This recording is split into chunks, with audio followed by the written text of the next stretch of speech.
that is a wrap on 2024. We went all over the globe.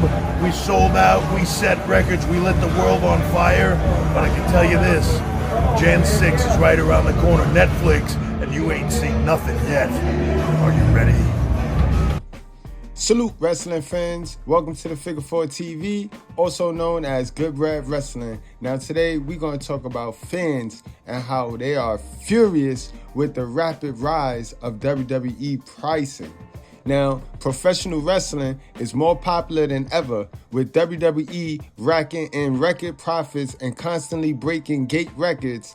This has resulted in WrestleMania becoming a premium live event that is one of the most beloved in the entire world. Accordingly, it looks like it's going to cost fans a pretty penny if they want to go to Allegiant Stadium in Las Vegas, Nevada.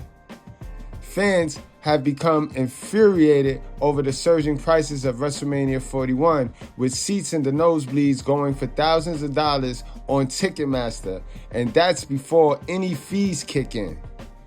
Content creator Pete Sark shared receipt comparing the prices of WrestleMania 39 tickets versus the prices of WrestleMania 41. What I paid total for 2 nosebleed seats for 2-day combo tickets at WrestleMania 39 SoFi Stadium, Los Angeles, versus how much 2-day combo nosebleeds are going for in WrestleMania 41, Las Vegas, Sark said, sharing pictures of different prices. What is happening? And as you see, guys, a lot of long-time WWE fans are feeling snubbed, and they're being rubbed the wrong way. And it's like WWE don't care about the fans that have been spending money with them for a long time. Understand what Michael Cole said in that interview, and we're going to get to that interview. WWE is a movie now. WWE is not even about pro wrestling anymore. It's about story-driven. It's storyline. It's cinematic TV. They have entered into the Hollywood. They have gone more Hollywood, if anything, and it's getting pricey, and it's affecting us.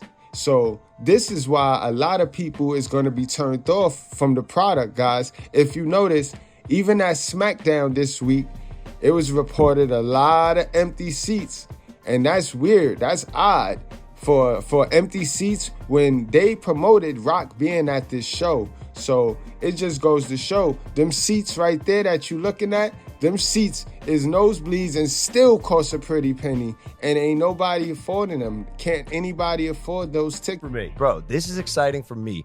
I think what you do is probably the most impactful part of what we do.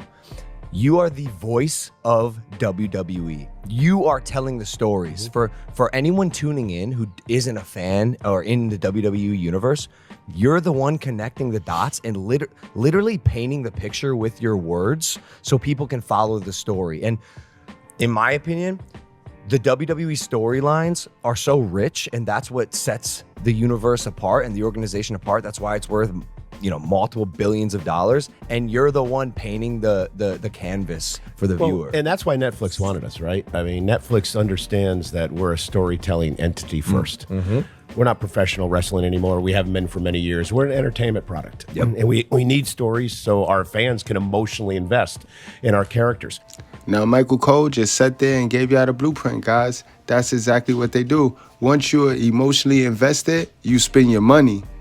You see how they do? And they know when you get emotionally invested, and then you lose track of how much money you spend. So that's why I think Triple H is wilding with these ticket prices. He forgetting about the little guys that made it possible for him to be in the position that he's in right now. Why do they hate Logan Paul? Because he's a cocky prick, right?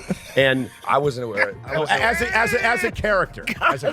I wasn't aware people hated me. But I feel loved and revered. Oh yeah, after the entrance last night, the loudest boo of the evening. His mom said last night, I probed his mom. I queried his mom about this last night at McDonald's. I said, at McDonald's. yeah, I said we Late went night. there at Oh, 4 late a.m. I said, Pam, are you aware of the number of people who dislike your son? And she said those people are simply wrong. That's her answer to it. She's like, no. I'm like, there's no world where you can see a criticism, right? She's like, absolutely not. They're simply wrong. I was like, okay, that's my Great mom. mother. Yeah, Great my mom. mom. She's great mom, right? She's amazing. But no, again, we're an entertainment product, and it's the emotional connection, whether you're a bad guy or a good guy, is one of the reasons we're on Netflix now. I tell people all the time, I've never pretended in 28 years to be a professional wrestling announcer. I'm not. What are you talking about? I'm a narrator. I'm a storyteller. I'm a pitchman. I'm a play-by-play announcer. Okay. Somewhat. I embellish stories. I create characters. I'm a jack of all trades. And I think that's the one thing that when I first started my career here, one of the reasons the fans hated me, because I wasn't a professional wrestling announcer. But I just think over the years, they've come to respect the work ethic, and they also understand that, to your point, I've been a soundtrack for a couple of different generations now, not only within the business, but also the fans watching at home. And I think that people are beginning to understand now that, yeah, you know what? You don't have to call every single move in a wrestling match. You make sure you call the big spots, the big moments. But it's more important for me to explain to our audience who you guys are. And especially with Netflix, we have so many new viewers that are tuning in now. And I hear all over the country, wherever we travel, people coming up to us and saying, I've never watched WWE before. I never understood what it was. I thought it was a bunch of old men running around in tights. Now they're understanding that it's actually a television show, episodic, each and every week. And so one of my jobs now, which I love, is being able to educate this new audience on who you guys are. Like, who's Logan Paul? You know, who's John Cena? Who's Roman Reigns? But do that in a way where we're not insulting the old school fans. Who understand all that. You're Exactly. you're the Morgan Freeman Shawshank Redemption pretty that much. is WWE. Logan don't gotta stress being hated, because the psychology behind being hated is people still to spend their money to see you get beat up. So people still spend their money on Logan Paul without realizing they spend their money on Logan Paul. And that's why you write. That's why you write Logan into the script. You put Logan in there with your top selling good guy, your top selling face, and it's gonna sell, because everybody gonna pay to see Logan get beat on and to cheer your baby face. And oddly enough, this is where AEW can step in, because AEW now, if they're gonna be the alternative, they're gonna be the alternative due to pricing.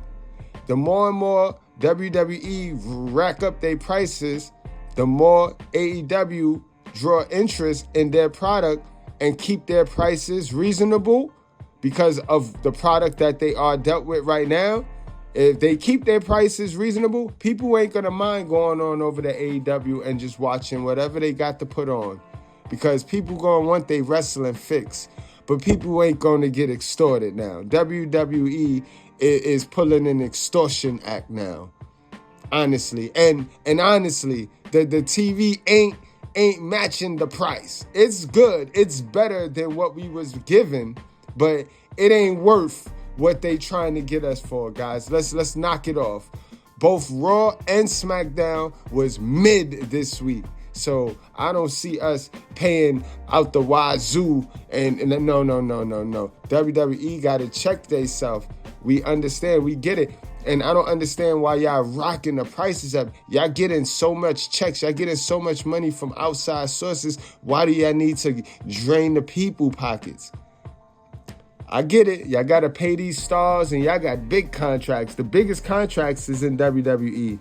Remember, a lot of independent companies lose their stars because they can't pay their stars.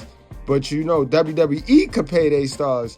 And you know why WWE could pay their stars? Because of us, because we the fans, and they got to start cherishing their fans more. WWE, they got to do a little bit better. These ticket prices is crazy. These $1,000 for a nosebleed seat, ain't a show in the world worth $1,000 for a nosebleed seat. Nope. I'm not buying it, guys. I'm not buying it. But guys, y'all let me know how y'all feel in the comment section below. Is y'all going to WrestleMania 41 this year? Can you afford to go to WrestleMania 41 this year? And how many WrestleManias have you afforded to go to and now you can't go to this one? If you one of those guys that I know been going to a lot of the WrestleManias but just can't go to this one, so you gonna watch this one home this year. It sucks, but WWE, man, they gotta do better, guys. So I hope y'all like the content. Let me see who sucks, man. But I hope y'all like the content. Like if you like the content. Subscribe if you're new over here. Thank you for watching. Also, check out the video that's going to pop up on the end of the screen, guys. I'll see you guys later. This is a wreck. He's moving like an uncaged animal. No lie, he's wild in there.